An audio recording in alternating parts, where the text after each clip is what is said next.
Let me begin by saying good morning to each and every one of you. It is indeed a pleasure to be here today. And just to kind of, I believe in laughter, it's good for the soul. For those who do not know, Dr. Freeman used to be my babysitter, so that kind of tells you how old he is.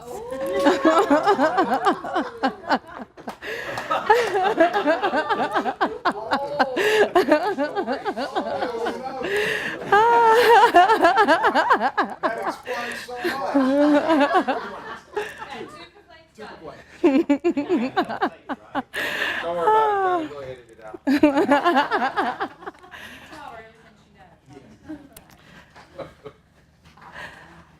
We're going to begin with the data teams process, which is a process that's dear to my heart.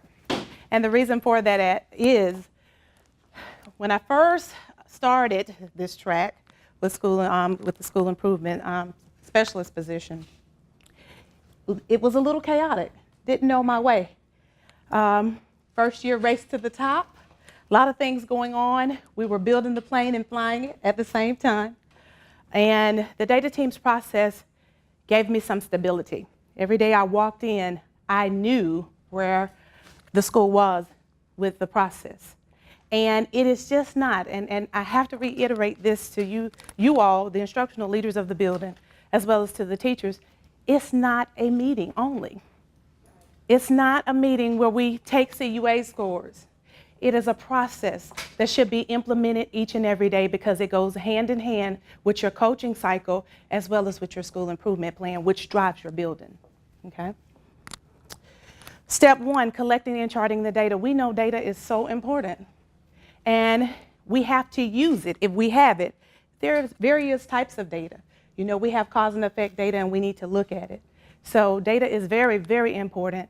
And it starts with us, the school leadership team, then it goes down to the teachers pulling data and even the kids because the students have to take ownership in their own data as well. And I think it's important. Often we keep the data instead of giving it to them. It belongs to them and they need to take ownership. After we look at the data, we want to analyze to prioritize. And that was one of the key things that upon taking the job, I wanted to pull the data because in looking at the data, it would help me to analyze and prioritize my work. And we want our work to be purposeful. And that was one of the key things as I pulled the data, looking at it and making sure that whatever we did was effective. The next step, SMART goals. And we all know SMART acronym, specific, measurable, attainable, relative, and timely. Goals are very important, be it short goals or be it long-term goals. We know that they're very important. We have SMART goals that guide our school improvement plan. We have SMART goals where teachers should have that guide their instruction. And of course, the kids need to have SMART goals and so that they can take ownership and they can see where they're, the direction in which they should take. After the SMART goals, the instructional strategies. Within these data teams processes, within the data teams process and in the meetings, we're actually looking at, okay, we have this goal. What instructional strategies are going to be effective in order for us to achieve this goal? So we list the goals and we want to choose the instructional strategies that have the highest effect size. Determining result indicators, that's the behaviors. What will it look like? What will the students' behavior be? What will the teacher's behavior be? And we're talking about this during this time. And also the evidence and artifacts. This is now where strong and weak work look like. We address the strong and weak work. That was one of the key things with Eddie, I think, the growth came from. Teachers actually got a chance to actually come into those data team meetings. And we talked about strong work from weak work. What's the difference? We have a picture in our mind. And I often say, we have a picture, the teachers have a picture, even the students have a picture. But it's not until we paint the same picture that we're able to be on the same accord. And then, of course, last, if we inspect what we expect, we have to monitor and be consistent in our monitoring and our evaluation of the process. And it starts all back over again. Once we get in those other formative assessment scores, it's a process. And if we embrace it, we will get our children ready, college and career ready, and we'll move forward. This is my favorite quote by Jim Collins.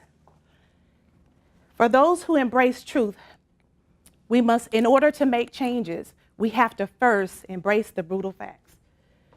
And that's where that data comes into play. So sit back. We're going to look at the good, the bad, and the ugly. But it's okay. As long as we embrace it, from there we can move forward to impact our work. If you'll look at your sheet, what I did was your data sheet.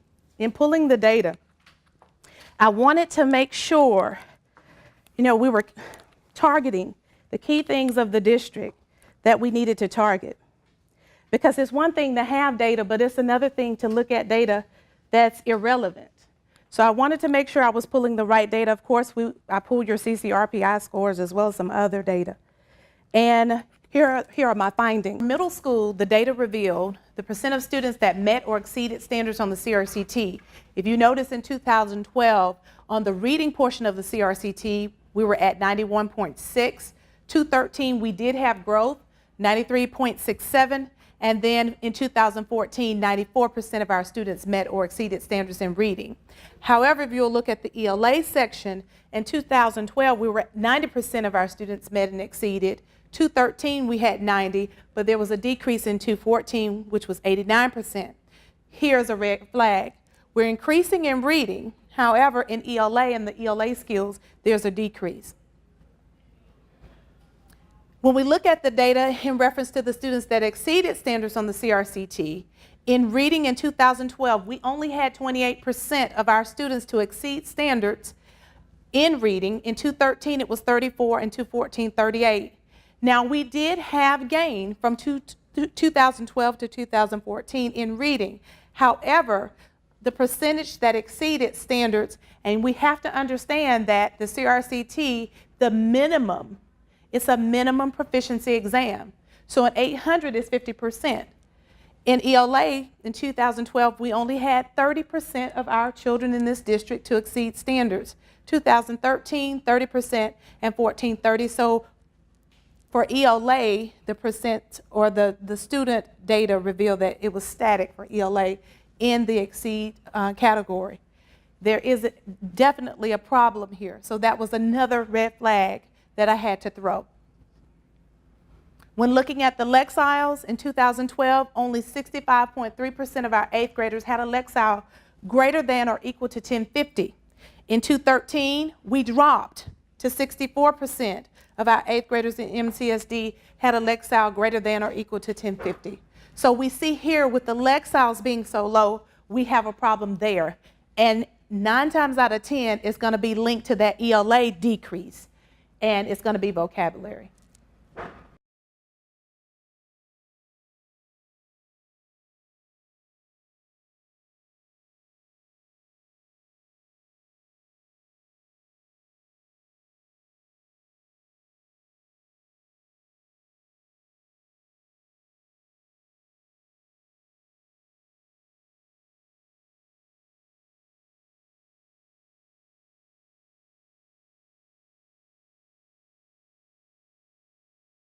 So when looking at your Lexiles and the deficiencies, of course, we had to have a vision.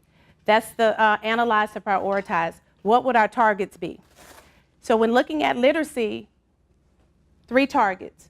The first target, every content in the building should be utilizing the literacy practices, the literacy instructional strategies. So what will it look like? I know many of you are asking, what will this look like? You'll have direct vocabulary instruction, a lot of sustained writing, daily writing, and we're going to pull in a lot of informational text. Okay? And of course, we want the text that we use to be on the appropriate Lexile. Not where the kids are, but we've got to bring them up, and that's the purpose of complex text. So they may be at a lower level, but we know students do not rise to low expectations, so we want to put them at the level, even if it's that low stretch band of the Lexile, we want to use text that's within those, that Lexile framework. Second target, understand the Common Core shifts. When looking at the Common Core shifts, we're looking at content-rich environments that's utilizing informational text.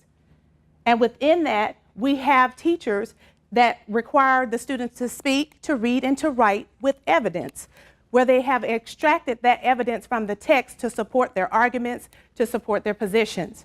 And last, practice with complex text. When we practice, we get better. Okay?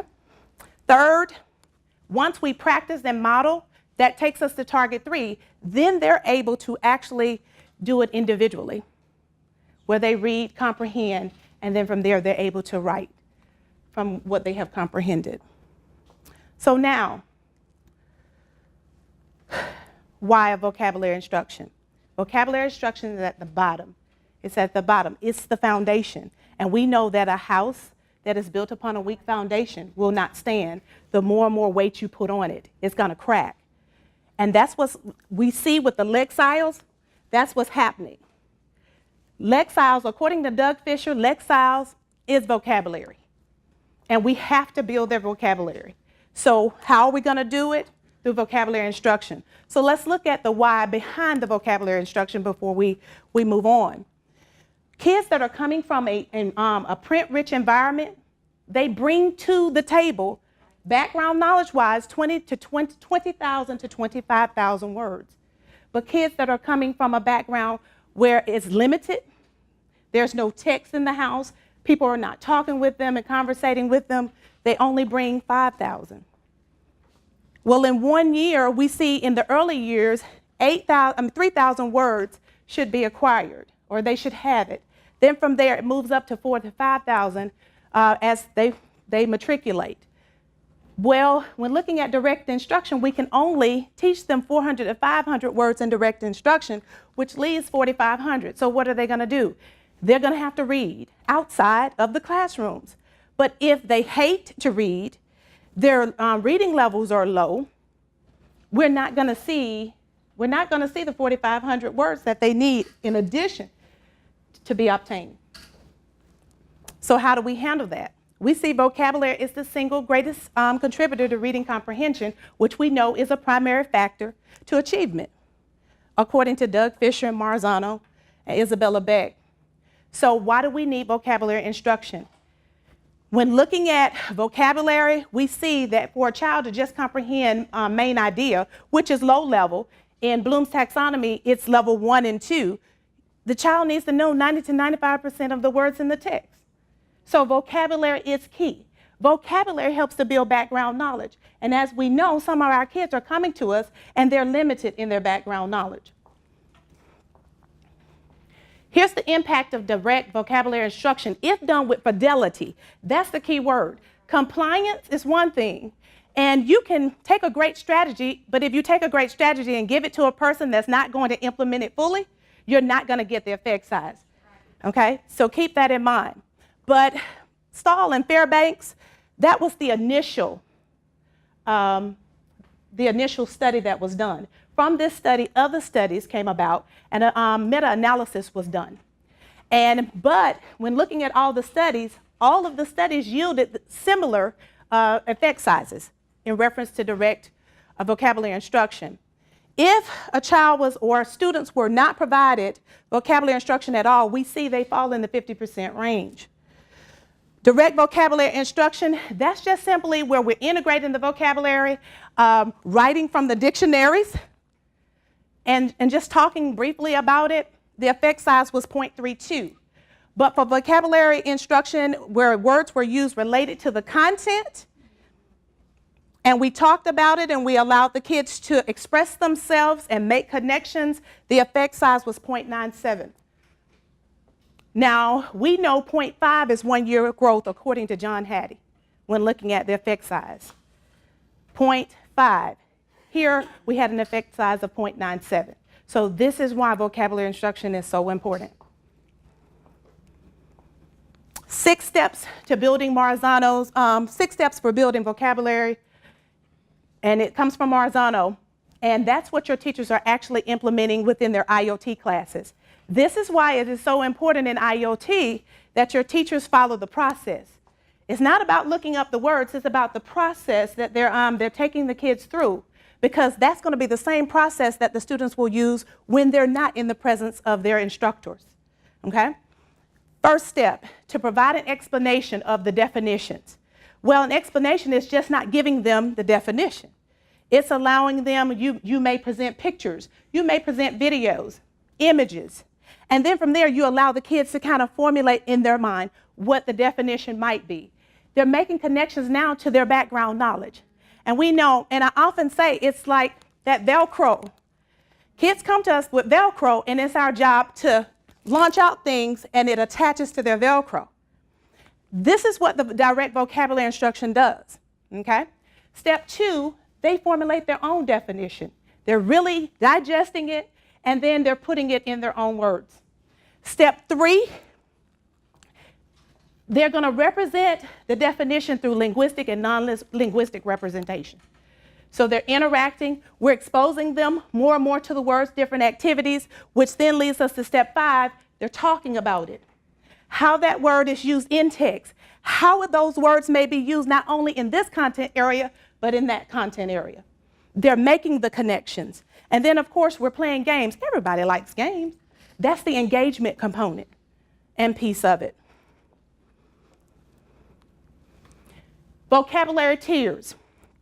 Here's another reason why IoT is so important, because the words that your teacher have are academic vocabulary, and they're within those tiers. Tier 2 to be exact. Tier 1 is the tier we call basic survival words. Those are the words our kids come to us with. Tier 2 will be what we call I like to call them the to-do, the high frequency, the requests. Those are the words like explain, demonstrate. Okay, those are the words that the kids see often on assessments similar to the Georgia milestones. And then tier 3 are the what we call the specialized terminology. Heidi Jacobs, another literacy guru, she calls specialized terminology, and those are our content words. Doug Fisher stated, we teach too many tier 1 words, not enough tier 2, and we're just right with tier 3. So I'll teach you the content, and you have it, but when you get on an assessment, you don't know what to do with it. Tier 2. That's why it's so important that we make sure we execute IoT with fidelity, because that's where our students are getting that basic knowledge that they need to know what to do on the Georgia Milestones exam that they'll take in the spring. There are 5 access points to comprehending text. First one, purpose and modeling. We have to give a purpose and the teacher's model. The second access point is close and scaffold reading instruction. That's where the kids are doing the annotation. They're talking about the text, but we're not looking at a big piece of text. We're taking small chunks of the text, but we're going deeper. And in going deeper, that gets in, of course, you all know Webb's depth of knowledge, as well as going higher on Bloom's taxonomy with the application, analysis, and synthesis. The next one, of course, is collaborative conversation. We know that kids pick up 30% more when they're doing the talking, and they're collaborating and talking. Here we should see literacy circles.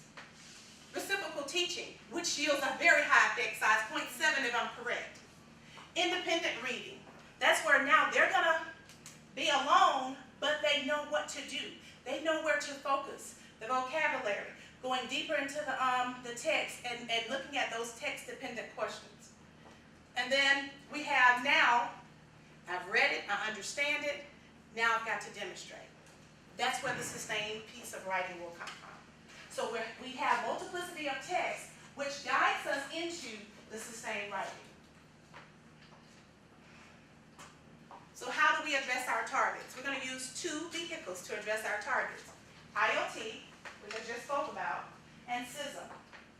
CISM is just simply good instructional strategies put in a sequential manner, and they're good literacy strategies, which I call, and most literacy consultants call the Big 6 literacy strategies, put in a consistent manner so that the kids can not only know vocabulary, but they can understand how to go deeper in the text and connect with the text.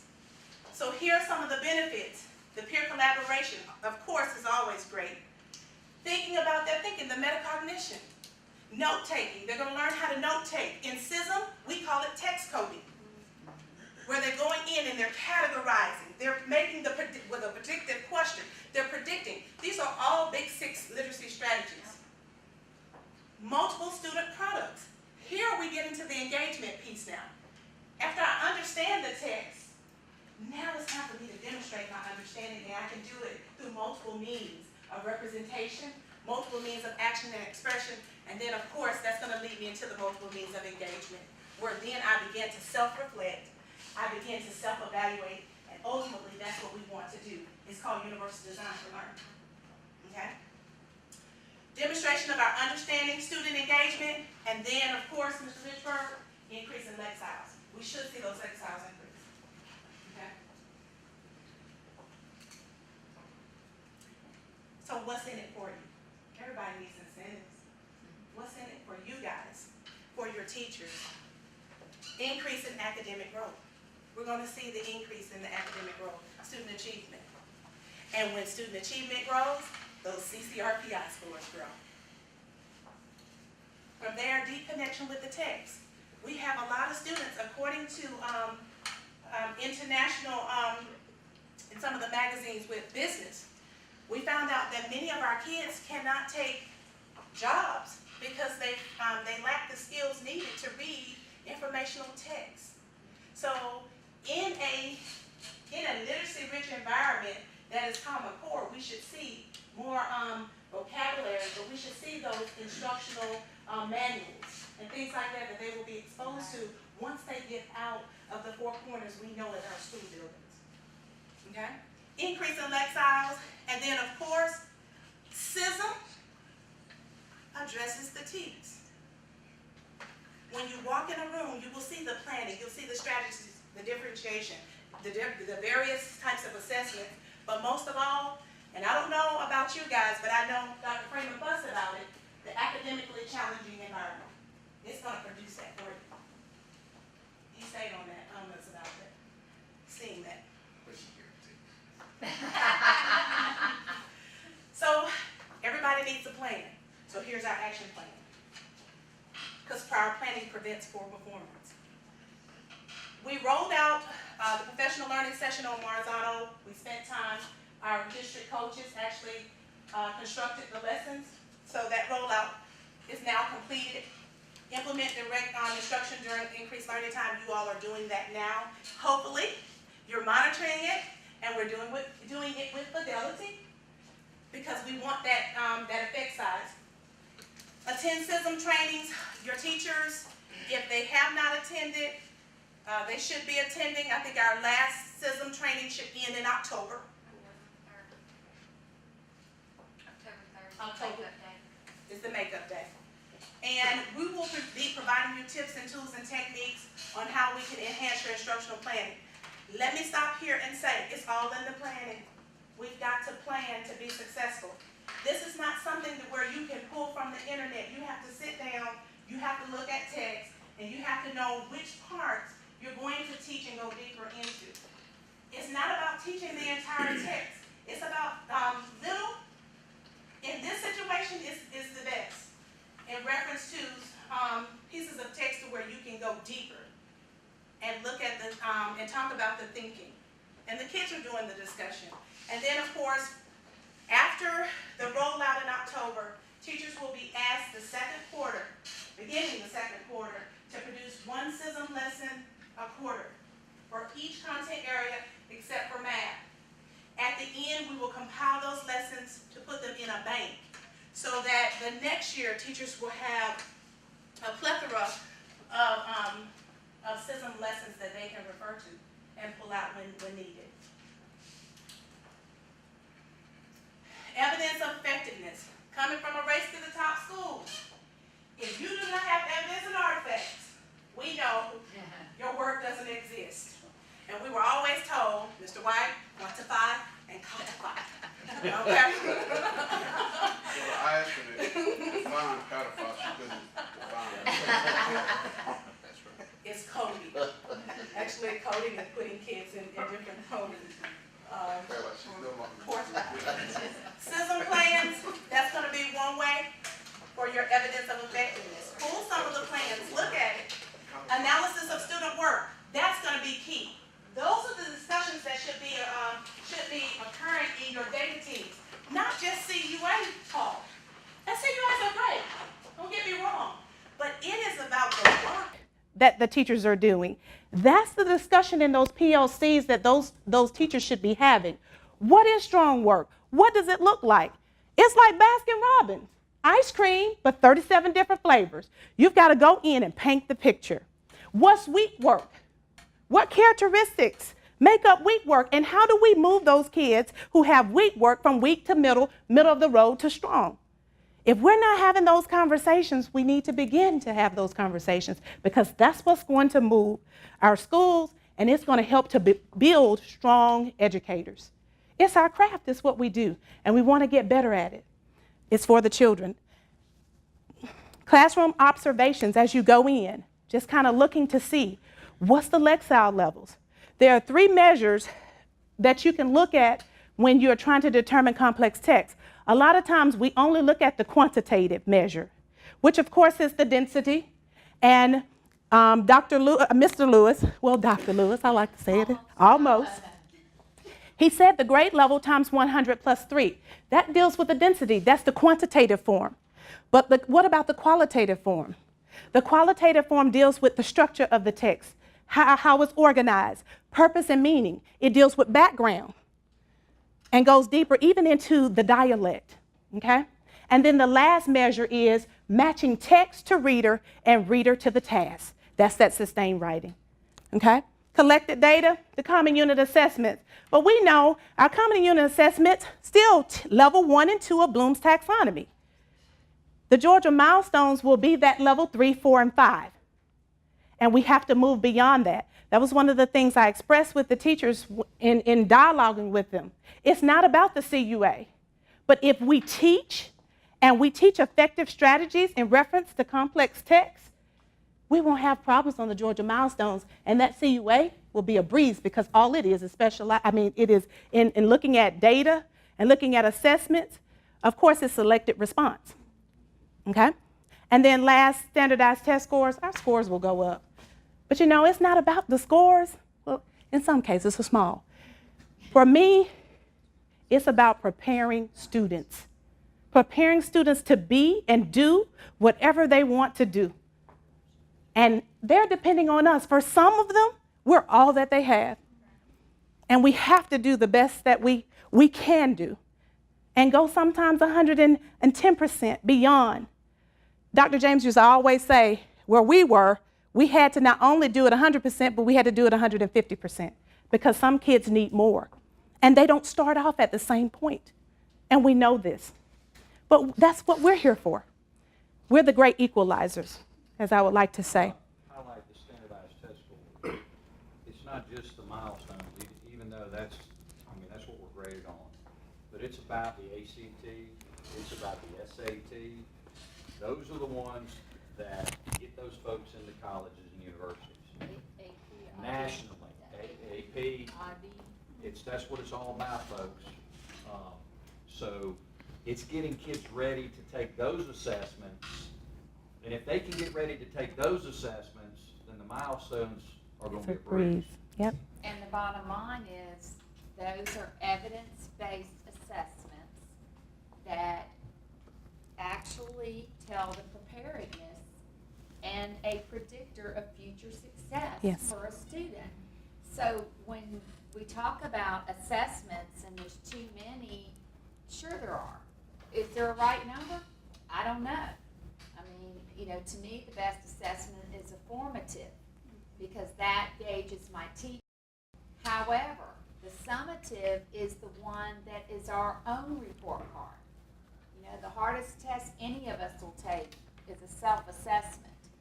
And a summative is actually our self-assessment.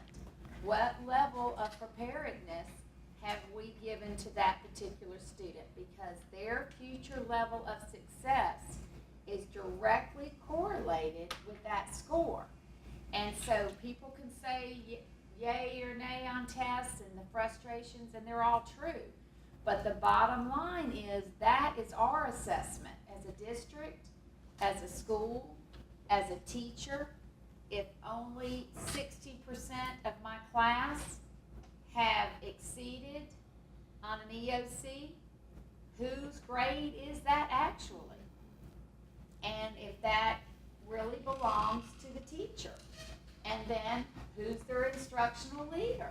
I mean, we all own it. And then who's your level of support as an instructional leader? It's us.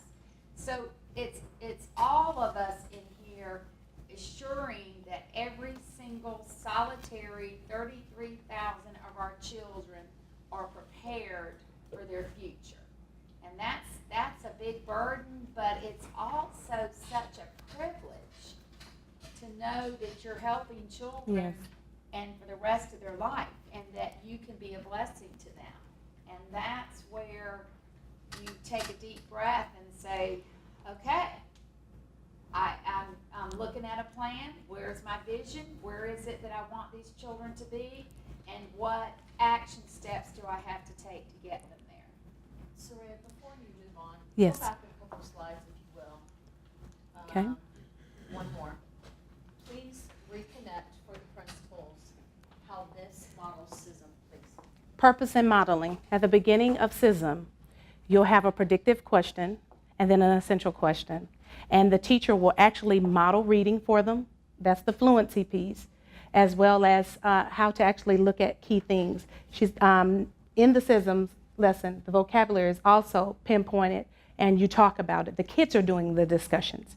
So what it is you're previewing the vocabulary first before you get into it, okay? Close and scaffold reading instruction and the collaborative conversations in CISM, that's going to be the part where they text code. They're going in and picking out the significant facts that the teacher wants them to pick out. And through it all, they're conversating with one another. It may be a think, pair, share. It may be a small group. And then we bring it back. It's like individual, where I look at it, pair to group, and then large group, and then you work from the outside back in. Independent reading, they go back into the text because they have to take the essential question now, revise their answer based off of evidence that they actually found in the text to answer that essential question. And then from there, the sustained writing assignment could be a raft, it could be a blog, whatever the teacher decides, or multiple activities. If we wanted to integrate the differentiation there, the multiple activities to actually, for them to demonstrate their knowledge of the text. Does that help a little? That's why CISM is being implemented, because it meets all of the steps for accessing comprehension.